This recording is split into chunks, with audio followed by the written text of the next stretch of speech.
go check out my greenhouse. I have a sad feeling things are not looking that great right now. Well, let's go take a look. It is gross out here. Man, it's so dead out here. It's crazy. Let's see. Oh shoot, this does not look good from even right here.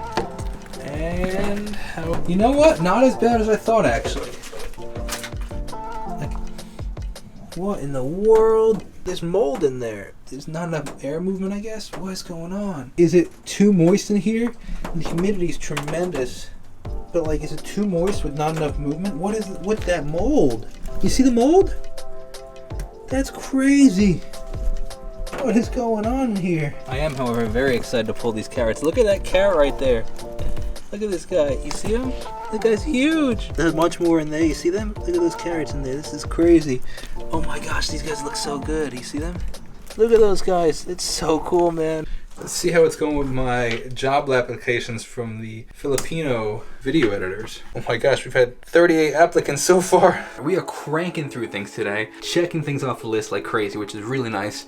About to have a vocal lesson and show my vocal coach this new sad song. Told her to bring a box of tissues. But the goal with these sad songs is not just to make people sad. I don't want to make people sad. There's 2 points to this. The first point is I want to, 1, make people grateful for what they have. If you haven't lost somebody, well then be grateful that you haven't. And then 2, if you have lost somebody, I want people to know that they're not alone in their feelings, that they're not the only person that feels this way, and that there are other people that feel like this. Alright, just wrapped up the lesson, recap of the lesson. Phenomenal help from her. She also recommended I start listening to other music because I was complaining about the fact that I feel like I can get still caught up in this like descending melody of Jacob Restituto. And she's like, you know, an idea for that is what I do for my college students, because she teaches college courses. Is have them just listen to a bunch of stuff, all different stuff that they wouldn't normally listen to. And I'm like, heard that advice before. I really need to continue to do that. And it reminded me, like, that's why I did the Pink Floyd stuff and like just getting out of my comfort zone. A couple points that she talked about. There's a lyric in here that says grave. Now, grave has always just felt a little uncomfortable when singing this right here. It just felt a little too heavy and like dark. And she said it actually is a little too exclusive in the sense of it excludes people a little too much in the sense of if you take that word grave out, now it's just about missing someone and the person not being there. So it doesn't have to necessarily be death, where it's like the person could be gone and passed away, or the person could have just been broken up with, or the person could have gotten a divorce and they still love their husband, but the husband cheated on them and they left. You know, like, or the person's a truck driver and they're out driving trucks because they can't be home for Christmas. Like, it's all of that, like, hey, I'm really missing you right now, and these are the things I'm going through. So that was really interesting, is taking that out because it's a little too specific. And then another thing was taking out some other specifics that aren't necessarily like my first liner, like, I hear the carols from the children and see the bustle on the street. She's like, her perspective is like, I agree with it and I understand. And she's like, it's a little too Christmassy cliche. And she's like, when was the last time you really saw children caroling? And I was like, you're right, actually. I always had changed. I did that because it just kind of flowed. But the original lyric is, I hear the carols from the speaker, which is where I was in that diner. And she's like, I love that. She's like, go into that. Like, go into you see you sitting alone in a diner. Like, what does that look like?